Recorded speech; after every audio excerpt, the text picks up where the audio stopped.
Satu persatu jalan tol di sejumlah wilayah sudah kelar dan mulai beroperasi. Pada tahun ini, pemerintah menargetkan 11 ruas jalan tol baru akan beroperasi dengan panjang lebih dari 160 km.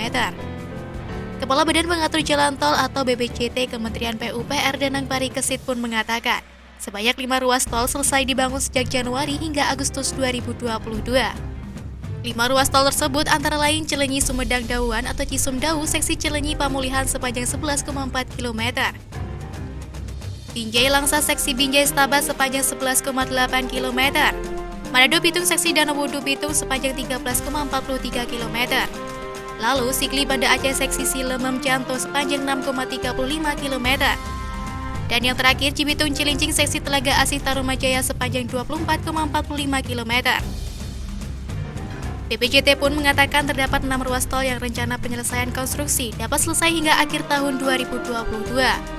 Di antaranya yakni Tol Ciawi Sukabumi, seksi 2 ruas Cigombong Cibadak sepanjang 11,9 km. Tol Cibitung Cilincing seksi 2-3 Telaga Asih Tarumajaya sepanjang 24,65 km. Lalu Tol Padang Pekanbaru seksi Pekanbaru Bangkinang sepanjang 30,89 km. Tol Bekasi Cawang Kampung Melayu seksi 1A dan koneksi dengan Tol Wiyoto Wiono sisi timur plus off-ramp Jatiwaringin sepanjang 3,34 km. Selanjutnya ada Tol Serpong Balaraja seksi 1A sepanjang 5,15 km dan Tol Lubuk Linggau Curug Bengkulu seksi Tabapananjung Bengkulu sepanjang 16,73 km. Sebelumnya BPJT Kementerian PUPR pun menyatakan, sepanjang 2.500 km jalan tol telah beroperasi hingga Juni 2022. Dan keseluruhannya terbagi menjadi 66 ruas jalan tol dan 46 badan usaha jalan tol atau BUJT yang ada di Pulau Jawa, Pulau Bali, Pulau Sumatera, Pulau Kalimantan hingga Pulau Sulawesi.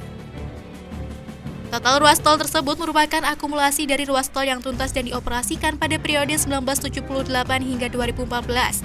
Yakni sepanjang 789 km.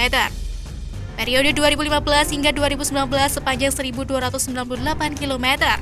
Tahun 2020 sepanjang 246 km. Tahun 2021 sepanjang 122 km. Dan kemudian di tahun 2022 hingga 31 Mei 2022 mencapai sepanjang 42,98 km. BPJT pun menargetkan hingga akhir tahun 2022, jalan tol yang telah beroperasi mencapai 2.955 km. Maka pada tahun 2024 mendatang, total panjang jalan tol operasional akan mencapai 4.761 km.